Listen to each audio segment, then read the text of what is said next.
Appreciate you, Reggae Paul. Yeah, man. Yeah, going kind of piggybacking on what you said, and also L mentioned too. We're talking about the kids and Devin too. You know how some of the kids are disrespectful and things of that nature. And that's going back to, I feel like going back to that crack era you were talking about. We have to realize a lot of those kids that were born during that time are now adults. So let's keep it a buck. Some of them are products of crack, products of our generation. You know what I'm saying? These kids today in their teens, early 20s, even up to close to 30, those are kids from our generation where I think we dropped the ball.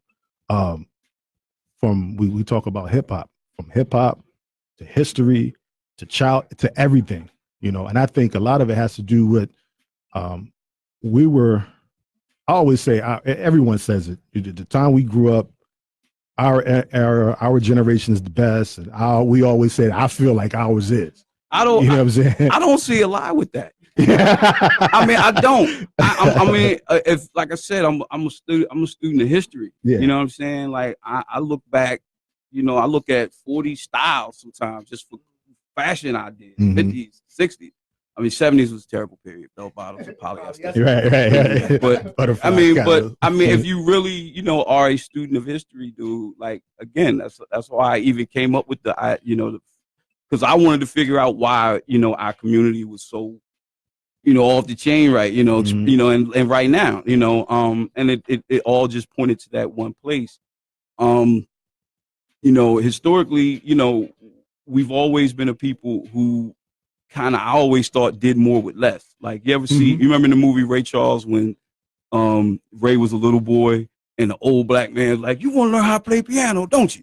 Come on, get up here and let me show you. And he knew how to play the piano though. Right. I mean, he could barely speak, you know, but you know, we've done more with less. I think we were, you know, I mean, a lot of it wasn't up to us, but if you think back to Black Wall Street, you know, you think back to some of I mean, we've had some we've done well. We've had our moments. We've had our moments. And whenever we did, you know, systematically, you know, somebody came along and they're not having it. Right. You know? And that's just American history. That's not black history. That's not white history. That's just American history.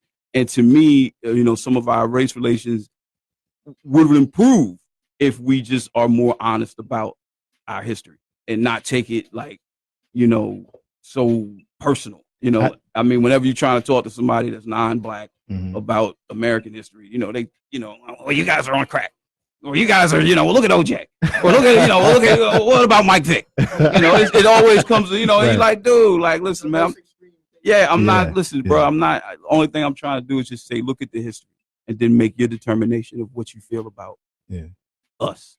I got to say, kudos to you for being so optimistic. I don't see it improving. With the kids now? No, with race relations. I'm listening, bro. I don't disagree. I don't disagree. I'm just saying, I think the solutions are in looking at our history from a realistic standpoint. But you're right. I mean, I look at sometimes I can't even watch the news. Yeah. Sometimes I can't even watch what's happening because it's like, really?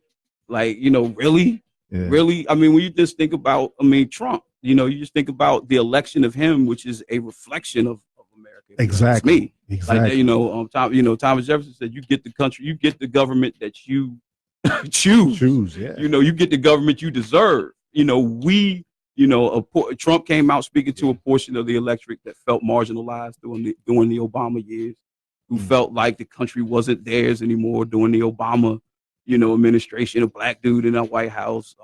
Women are becoming more. That's what it was. Yeah, that's what it was. Women are becoming more successful. Yeah, what happened to that? Clean up the swamp. You know, the swamp just got dirtier with Trump. You know what I mean? After Trump, and Trump came out. You know, you always hear the term uneducated white man.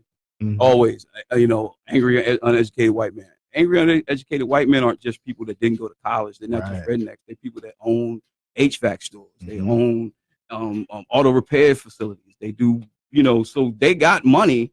They just may not be, you know, affluent whites. And Trump, that just real quick, and that goes back to something you had mentioned earlier, and I was going to chime in on. Uh-huh.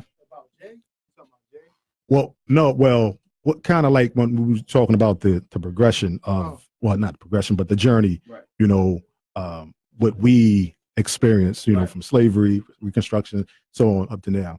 And then I was thinking in my mind on the flip side where we don't have, and then you talked about Black Wall Street and whatnot, kind of brought that to light too, but we don't have the generational wealth and the generational tools that they have. They pass on to one another.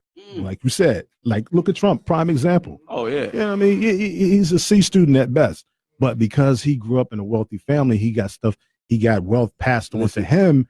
He had a 50-mile head start. Absolutely, fam. You know, and he fumbled and bumbled and jumbled. Listen. Had you and I been in this situation, had as many bankruptcies, we wouldn't be able to bounce back like that. Exactly. But because of the color of his skin, who he is, his family history, that probably was, I'm quite sure there's some white men who would have been in his position and wouldn't be able to bounce back. Right. But because of that Trump name, his father, listen, he was able to do so. The